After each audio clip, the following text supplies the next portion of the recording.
Hello, my name is Sofia Zapata. I am part of the AMA program, Northwest College Riverside. Today I am doing a video on vital signs. So here's my patient. As you can see, I am introducing myself, letting the patient know that I am there to obtain some vital signs. First, what I'm going to do is verify the patient to make sure it is the correct patient by asking their name and date of birth. As you can see, I am asking the patient right now for their name and date of birth.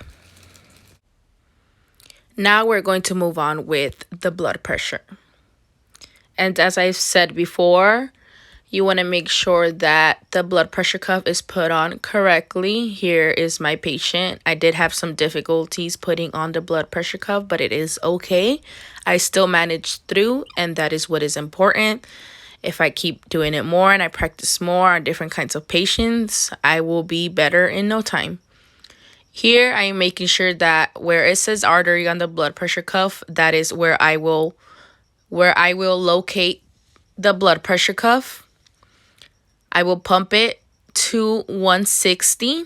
I always forget the name of that thing, but the valve, I have not forgotten. You make sure you secure the valve to your right, or else the pump will not pump and the blood pressure cuff will not do its job. So the top number will be the systolic number when the heart contracts. When the heart relaxes, that will be the diastolic number. For the blood pressure reading, as you can see, I was having difficulties. I apologize for the inconvenience.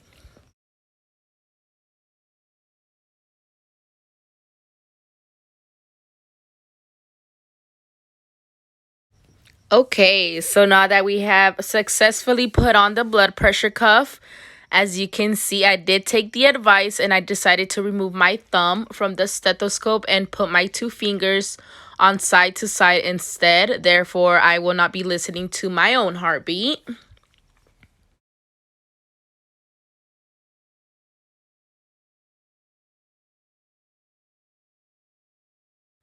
So now we are moving on with the pulse. Next up will be the heart rate and the temperature.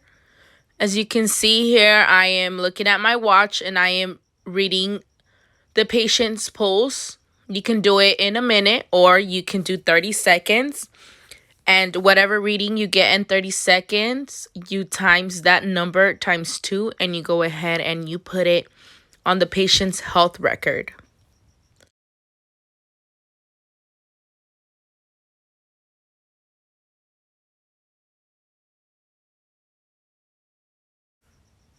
So after you are done putting the correct reading for the patient on the patient's health record, next up, you are going to go ahead and do the heart rate for the patient.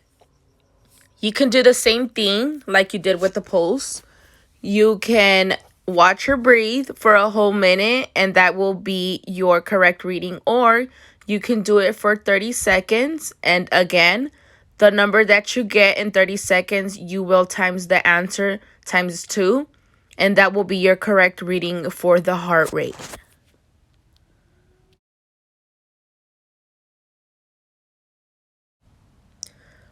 So when you are done with that, you want to make sure that you document and you put the answer for the heart rate on the patient health record. The next thing we are going to do is the temperature.